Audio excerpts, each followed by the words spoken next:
Welcome to part 7 of Crochet Basics. Today we're going to learn the treble crochet stitch. Though there are some people who wouldn't consider this a stitch to include in teaching the basics of crochet, I'm including it because it does occasionally come up and it's a good one to know when you're combining it with the other stitches to make pretty stitch patterns. So we're going to do treble crochet. All right, I'm going to just be adding those treble crochet stitches on top of what I've already been working, but I do want to cover one more time just the number of foundation stitches that you need to make, chains, the foundation chains, in order to build the varying stitches on top. If you're doing single crochet, you determine the number of stitches that you want when you're making your foundation chain, and you chain that many plus 1, and then you work into the second chain from the hook. If you're working half double crochet, you determine how many stitches you want, and then you add 2 more chains to that. And when you're working half double crochet, then you will work into the third chain from the hook for your first stitch. Then when you get to your double crochet, you do your, determine the number of stitches you want, chain that many, and then you chain an additional 3. You work into the 4th chain from the hook, and that will be your first stitch. Well, for treble, you're going to chain an additional 4 stitches, and you'll work into the 5th chain from the hook. I have a little page, a chart that I made some time ago when I was teaching a girls crochet class, and I will somehow or other fit it in here, probably at the end of the video. And so you can look at that too, and that will be helpful in determining where to place your stitches.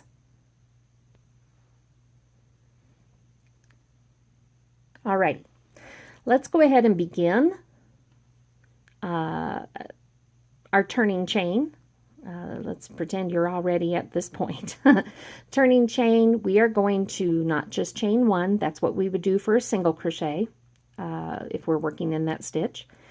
We will not just do 2 chains. That's what we would do for a half double crochet. We will not just chain 3 chains. That's what we would do for a double crochet for the turning chain. We are going to go all the way to 4 chains. Pretty tall, isn't that? That will, and we're going to turn the work. That will, as with the half double and the double crochet stitches, serve as the first stitch made. So we are going to completely ignore that first stitch. Okay. Now, we've been doing 1 yarn over for half double and double crochet. For treble crochet, you're going to do 2 yarn overs. So this is what your hook will look like. You've got 3 stitches on the hook. I'm going to switch to the other hook and after this row. I just felt like maybe it will be easier to see with my more yellow table, a blue hook. Alrighty. We're going to follow the same rule though. You skip the first stitch and you're going to work into the second one. This is let me see here. Yep, this was the first stitch. So we're going to work into the second stitch. Picking up both loops, yarn over hook, pull through the stitch, yarn over hook, pull through 2, yarn over hook, pull through 2, yarn over hook, pull through the last 2 loops. Look how tall that post is. Now you can see it's going to be easier to count post stitches and not solely have to rely on the loops on top. Alrighty. I'm going to put,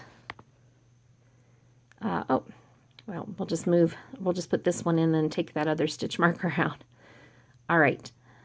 I'm going to mark, oops, I don't want to mark this because that's the actual stitch that I made just now, the loops for that.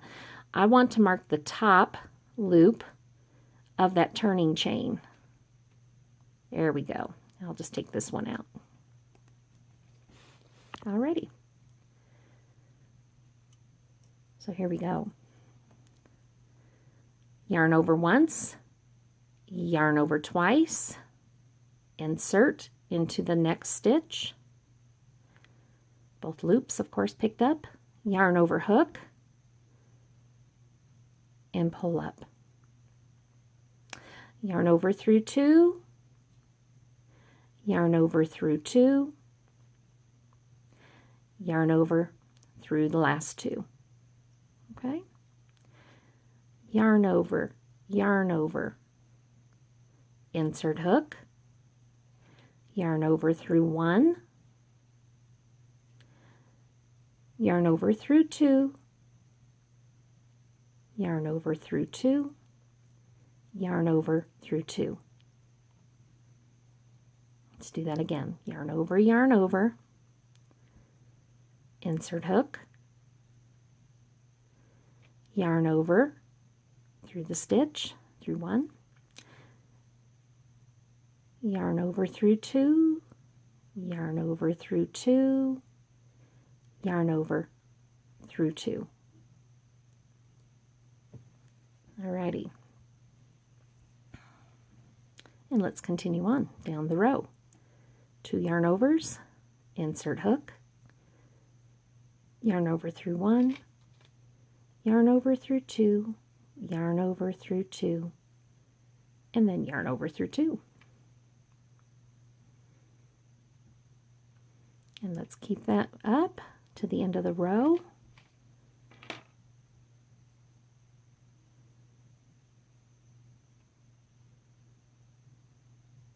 And then I'm going to switch my hook. I think there's too much shine on this one. Okay.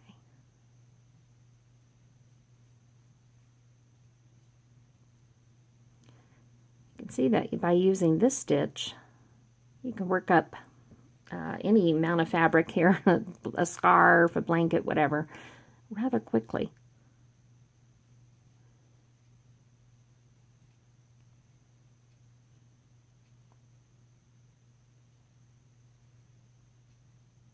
All right, last one. That's that stitch that's a little harder to get. Just dig a little bit harder. It's fine. There we go. All right. Yarn over through one, yarn over through two, yarn over through two, and the last yarn over through two. Very good. We'll pull that loop a bit and find my hook. All right. I'll just take this a little bit to show you too. It's an extra little tip. When you are taking your hook out of your work and then putting it back in, a good way to know whether you've got your loop twisted or not is to see when you pull the working yarn, which side of this loop is being pulled. That side should be on the top of the loop of the hook. Okay, do you see that? All right, that keeps it nice and straight. So we're at a turning chain. We're going to turn or chain 4 and then turn the work. 1, 2, 3, 4. Turn the work, again keeping the yarn to the back side of the hook. 2 yarn overs. Skip that first stitch because we already have it. And into the second stitch.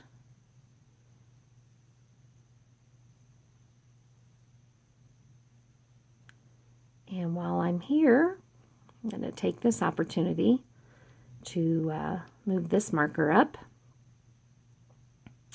Again, I don't want to mark the stitch loops that I just made. I want to mark the top of the turning chain.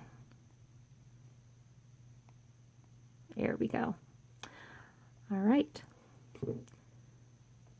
I just want to say this is not something that I normally do when I'm crocheting, but it is such a good idea for someone who is just beginner with these skills. It sure adds a lot of confidence to knowing right where to start, right where to finish. And so that's just why I recommend doing it. You can get by fine without.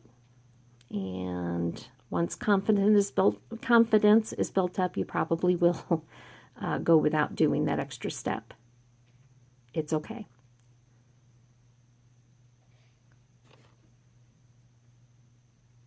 Alrighty. Cruising on down the row.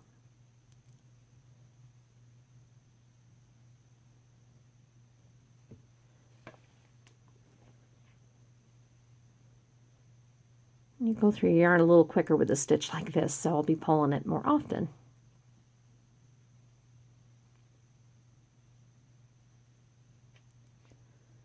All right, 2 yarn overs, insert, yarn over through 1, yarn over through 2, yarn over through 2, yarn over through 2.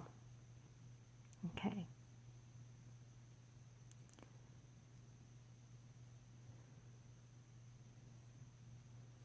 We're almost there.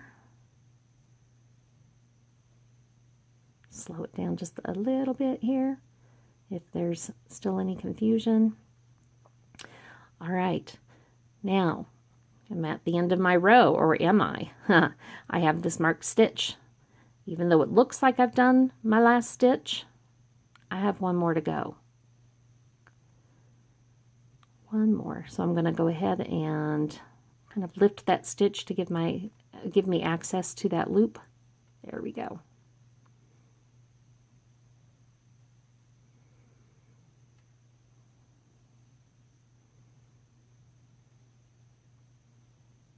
There we are. So that looks like we've done quite a bit of work there. That's only 2 rows. Compare that down here. I did 4 rows of single crochet, and that's even less fabric made than the 2 rows of the treble. So this is how it builds. I know I did different numbers of rows each time. Here's 3 of the doubles. I did 3, I believe, of the half doubles, and there's 2 of the treble. All right, so go ahead and just continue practicing this stitch, and chain 4 turn for your turning chain. Do the chain 4. Turn your work. 2 yarn overs. Skip the first, work into the second, and you're on your way. And you can make your piece as big as you want. Just practice until you're really comfortable working with this extra tall stitch. There are other stitches that you can make that are taller than the treble crochet stitch. I'm not going to be showing those here. I will probably do so at some point on future videos when I work more on a stitch series. But you're rarely going to see, at least for basic patterns, even intermediate patterns, you're rarely going to see anything that's taller than this made. So this is as far as I will focus on the actual stitches made, and I hope you're going to continue to join me in the series, because coming up next we're going to talk about keeping the edges even. Even though I've covered that in single crochet, half double crochet, double crochet, and now treble crochet, sometimes just a really pointed focus on keeping the edges even is a good idea. So we're going to do a short video that deals with that and helps people with that very, very common problem. All right, I will see you in crochet video basic series number 8.